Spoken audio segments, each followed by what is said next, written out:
Let's talk about money. And no, not the Instagram version of money where everybody is seemingly making $50,000 a day and they're living their best life on a yacht. I'm talking about the version of money that most entrepreneurs are very familiar with. The version of money that is often scary, confusing, and sometimes a little bit messy. I have always had a bit of a complicated relationship with money, especially as an entrepreneur. And to be honest with you, I am still figuring it all out myself. So whether you are barely breaking even or you've finally turned a profit in your business, this week I want us to have an honest conversation about the messy side of money.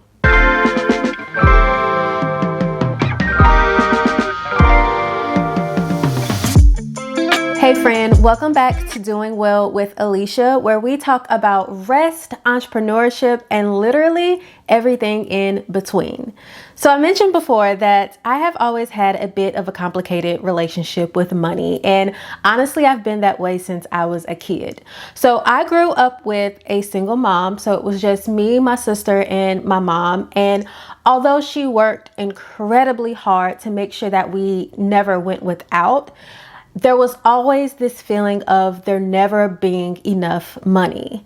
And that fear kind of manifested itself and bubbled over into my adult years. And that fear of never having enough ended up turning into avoidance, which means I would do things like go days without checking my bank account, or I would not open up a bill, or I would pay bills late. And I know this is going to sound crazy, but in my mind, if I didn't see that there wasn't enough in my account, if I didn't see how much I owed on these bills, then somehow it made my financial issues not real. And yes, I know that is a wild way to think, but that's just how complicated money can be for me. And I'm pretty sure I'm not the only one who has gone through this. But what I've realized is that avoidance was actually making my financial issues 10 times more worse than they needed to be. And it actually ended up costing me more in the long run because then I had to pay overdraft fees, I had to pay late fees, and let me not even get into the amount of stress that it caused me. I was literally making my money problems worse by pretending they didn't exist. So not looking at my bank account meant I couldn't properly plan for bills. Not opening my bills meant I paid them late, even if I had the money to pay them, which also meant I had to pay late fees on top of that. And just pretending like they didn't exist not only made it worse, but it also amplified the fact that being an entrepreneur with being in control of how much money you make, those inconsistencies can raise so much stress in your body. So not only was I dealing with my own horrible money habits, but I was also trying to figure out how to be consistent with making money as an entrepreneur. It was like double the issue. And it may have taken me a while to get to this point, but eventually I got tired of my own shit. I did.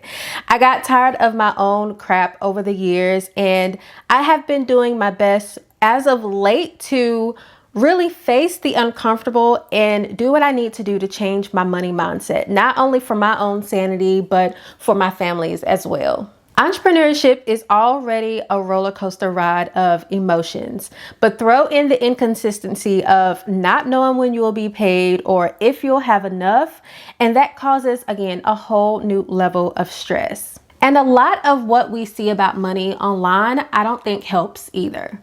And I know you've probably seen this, but one of the most popular ways that people love to market themselves or their business is to lean heavily into how much they're making.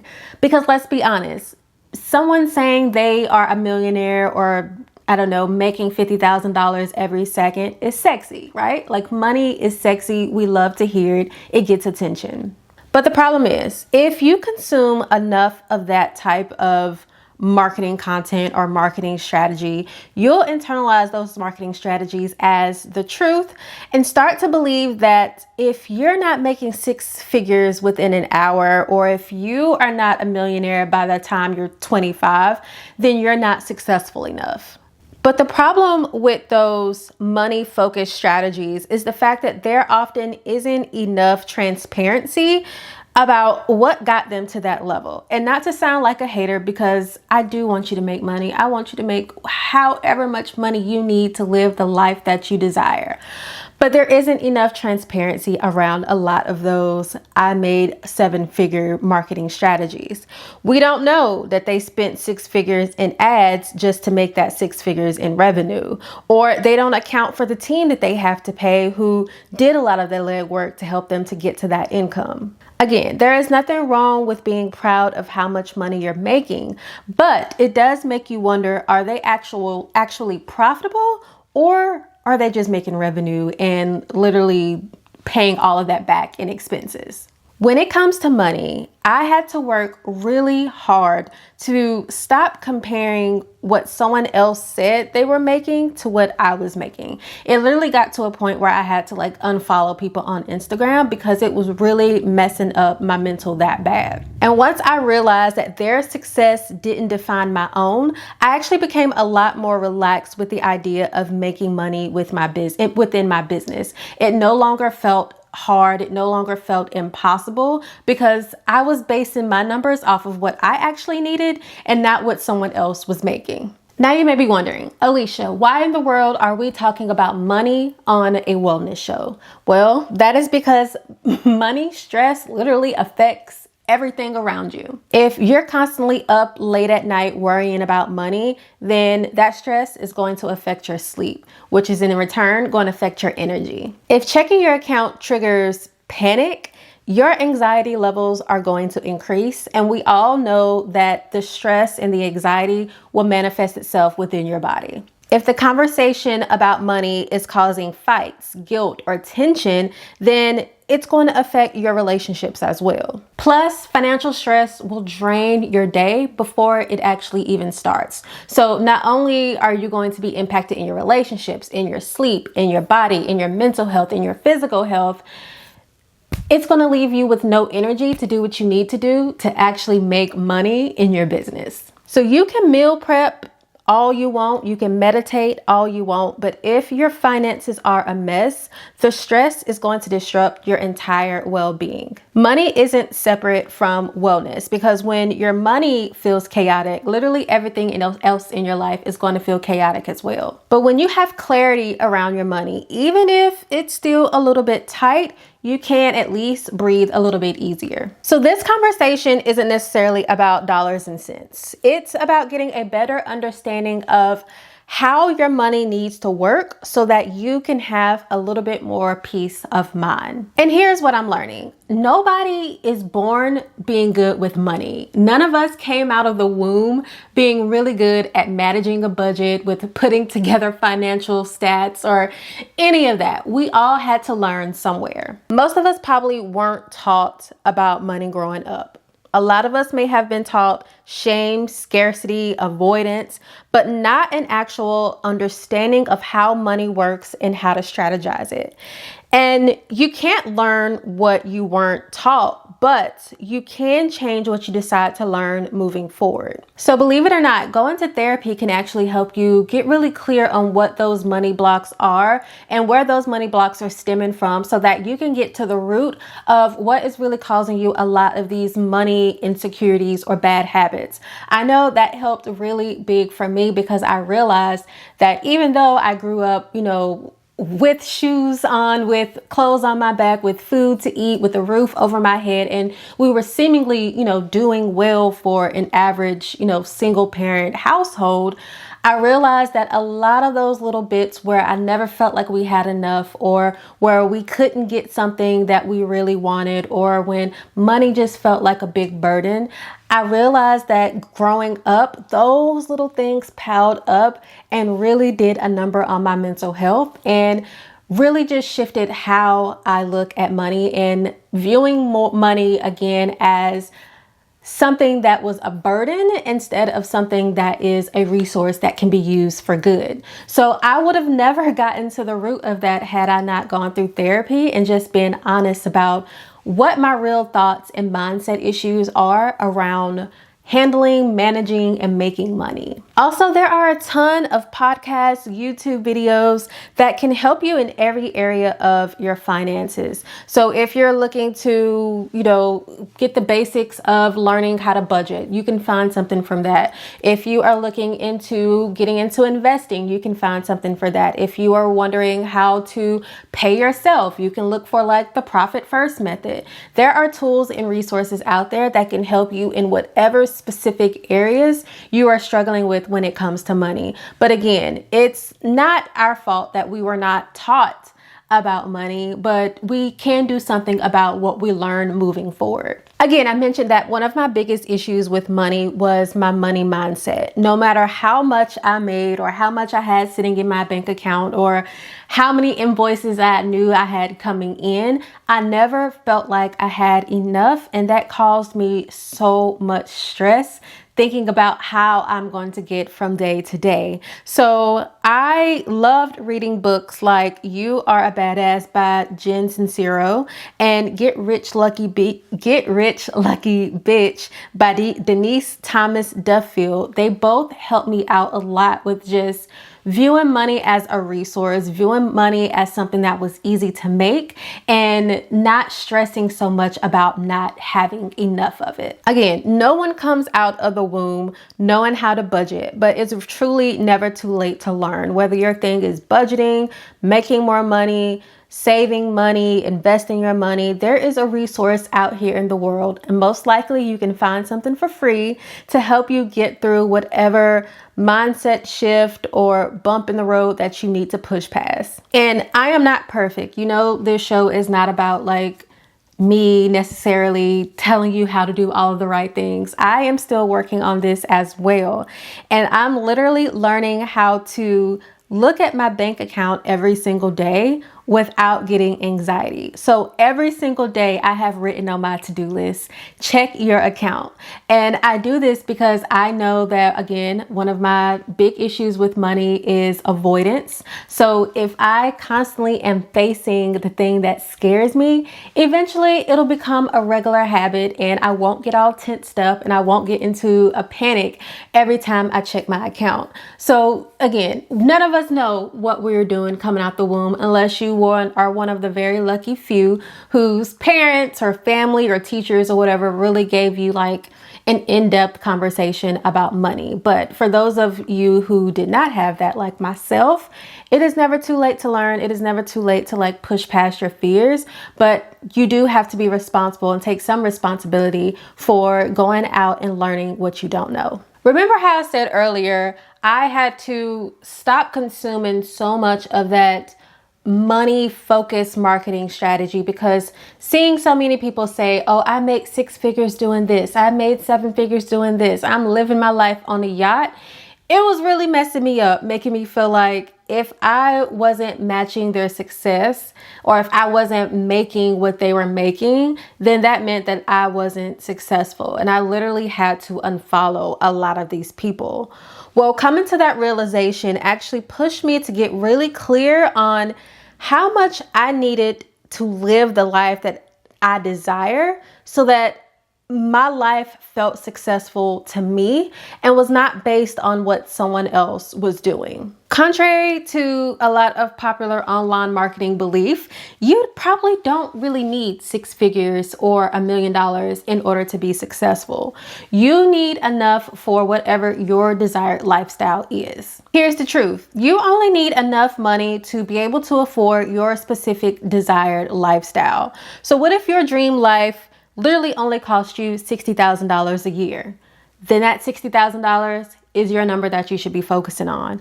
What if your dream life costs $150,000 a year? Then that is the number that you should be focusing on. The point is to stop chasing someone else's number and get very clear on how much you need, what you want, and not what's being pushed on social media or what's being said to make you feel like you have to have this in order to be deemed successful. But how do you figure out exactly what your enough number is? So let's do a little bit of math. So if you're watching this on YouTube, I want you to get out a piece of paper. If you are listening to this in the car, please be safe. You can do this later. But get out a piece of paper, a pencil, nothing fancy. And what I want you to do is add up all of your basic lifestyle needs. And when I say basic lifestyle needs, I mean things like your rent or your mortgage, utilities, groceries, childcare bills, debt payments, insurance payments, everything that you need to just live a basic good life, those basic recurring bills. So add all of those up together. Once you have that number, I want you to add up the things that you want your life to include. So maybe not necessarily like a need, but little things that you would really help you to feel like you're the boss of your life and that you are living your best life. So when I say a want, I say things like savings goals, vacations, investments in yourself or your business, a little bit of fun money, or maybe even adding in a little bit of a buffer for emergencies. So add that number up. So once you have that done, add up the amount of your needs with the amount of your want. So that is how much you need to bring in to hit your monthly goal. Of course, you can multiply that number by 12 to get how much you would need for the year. But that number that you have after you've added up your wants and your needs is your number that you need to focus on. And now that you have that number, especially if you're an entrepreneur, you can reverse engineer your pricing to make sure that the business that you're running and the things that you're selling is actually going to help you to hit that number. So if you need $5,000 a month and let's say you're a coach, how many clients would you need to bring in and at what price to hit that $5,000 a month? Or if you sell products, how many units at what margin would you have to sell in order to hit that $5,000? So I know this is not the sexy side of money, but it is the real side. And it actually helps you to set goals that make sense for your life instead of trying to achieve these arbitrary goals that you often see people talk about. So now that you have your number, here is something that I feel like we don't talk enough about entrepreneurs because things are so often being sold to us. We're often told we need this tool and this coach and this program. And I feel like we don't have enough conversation about the guilt of investing in yourself or your business versus prioritizing like your family needs. And this is a real question for, I feel like, so many women entrepreneurs, especially if you're a mom, caregiver, if you're supporting others, if you are financially also contributing to your household. You've probably asked yourself, do I invest in this course or pay for my daughter's activity? Or do I hire help for my business or put more money into our savings account? So here is what I'm learning when it comes to deciding if I should put any extra money I have towards investing in my business or putting it back into my household. I'm learning that it's not either or, it's both, but you have to think about it strategically. So the next time you have this question, I want you to ask yourself, will this investment move my business forward in a tangible way? Or am I buying it because I feel behind? Are you just buying that new tool because it's shiny and new and everybody is, talking about how amazing it is? Or will it actually help you to make money or move your business forward? Also ask yourself, can I afford it without creating financial stress? Is this a season to invest or a season to conserve? So I'm gonna be real with you right now. I am running a very, very lean business right now because that is the season that I am in. So I am having to think really hard and really ask myself literally these exact same questions before I make any new big or major investments in my own business. So some seasons are going to be the season where you can spend a little extra on a coach or buy this course or purchase this new tool or hire a virtual assistant for a couple hours. And then some seasons are going to be for you to sit down and figure out how to do it on a budget. But either way, no matter what season you're in, give yourself permission to make the decision that feels right for you right now. I never want people to feel pressured to have to buy this shiny new tool in order to be successful, or pressure to hire this coach because they said if you don't hire them, you're not serious about your business. Let me tell you, I have been an entrepreneur for a very long time in many different capacities. And I have learned that in these seasons of watching my money and not investing, you learn how to be resourceful. When webinars were like huge, I could not afford the big fancy webinar like platforms that everyone was using. So I did like a hack with a page on my website, YouTube, and like a free chat box that I found online. And I made it work. And believe it or not, I made quite a few $100s doing that little like hack. And I kept doing little things like that until I was in a better season of being able to invest in my business. So whether you're in a season where you have some extra or a season where you have to save a little bit more, just remember to give yourself permission to do what is right for you in this season that you're in right now. And since we are talking about the hard truths of money, let's talk about dealing with inconsistent income and the anxiety that comes with it, because I think that that is one of the messiest parts of being an entrepreneur. Some months you are going to be good. You are going to be spending money, going to the coffee shop every day, making it rain, buying new tools. And then some months you're going to feel like you're scrambling and eating ramen for like the third day in a row. The mental and emotional toll of not knowing what's coming in, when you'll get your next client, when you'll sell another product, can really stress you out if you are not careful. But I have figured out a few different little strategies that have helped me over the years to at least stay somewhat sane while I was in like this season of uncertainty in my business. One of those is to build a buffer if and when you can. So if you make a little bit more, put away a little bit more. A lot of people say, you're saving for a rainy day, but it's true. Especially if in your business, everything is a roller coaster, you have higher months, or maybe sometimes in the summer, your business dips a little bit. And you know that when you are up, put a little bit extra in your savings, pay off a little bit of extra of, a bill or a debt, so that it doesn't seem that low when those slower moments come up. Also, knowing your bare minimum number helps a lot. Like we talked about what your enough number is, the number that you need to pay for all of your lifestyle needs, and then some money to also pay for like all of your wants. But what is your bare minimum number? I'm talking about the number that you have to make to survive. Like, I have to pay the rent, I have to pay the light bill, I have to put gas in my car, I have to have food. And as long as I have those 4 things, I am good for the next month. What is that minimum number? So that can also be a good low number to like strive for during those low months. So maybe you can't reach for your big enough number, but at least you can get to that bare minimum number and you can make it to the next month and the month after. I would also highly recommend creating like some predictable income streams where necessary. So this could look like offering payment plans so that you have a set schedule of when deposits are going to be hitting your account.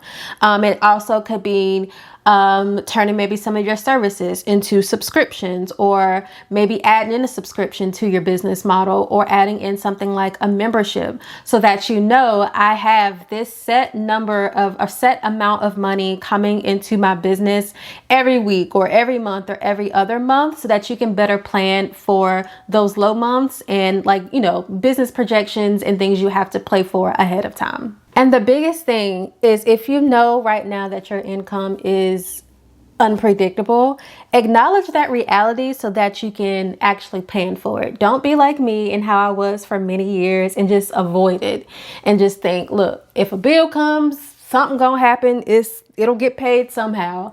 Don't do that.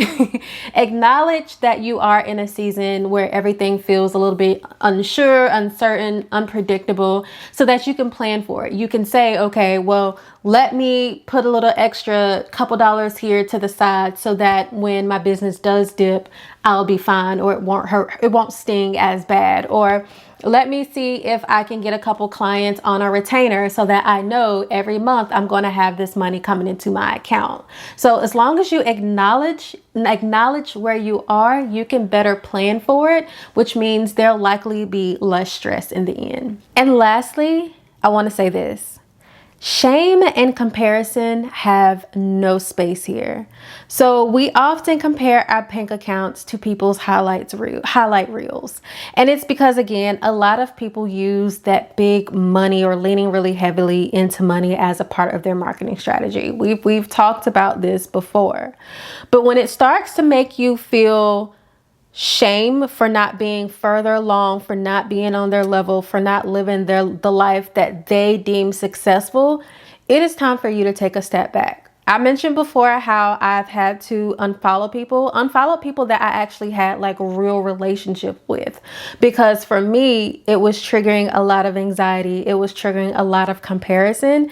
And I knew that that was going to seep into my own business. So I had to unfollow them just so that I could stay focused on what my goals were. So remove any of the distractions that won't allow you to keep your eye on your own bank account. Unfollow those people who are causing so much comparison and shame. Stop consuming so much content that it makes you feel away instead of putting that energy towards your own business. Like you're so busy wondering how they're making money, how much they're making, how they're doing it, and you're not even focused on your own business over here. So here is what I want you to take away from this episode. Stop chasing someone else's definition of success and get clear on what you actually need. You don't need to have it figured all out. You don't have to have made six figures in order to be deemed successful by the business industry. You just have to know your number, to be honest with yourself, and then make decisions based on your needs, not somebody else's. And if you are still figuring it out, me too. I'm still here with you. Every single day I'm learning something new.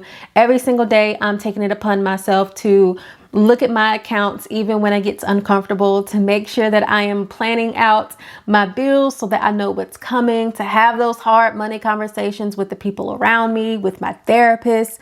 I am still here too. So don't ever feel like you're alone. You're not behind. Again, none of us were born knowing how to manage money, but we do have a responsibility for what we learn moving forward. All right, your turn. I want to know, what is one money belief that you are trying to unlearn? So drop it in the comments, because I guarantee that you are not the only one who has felt this way.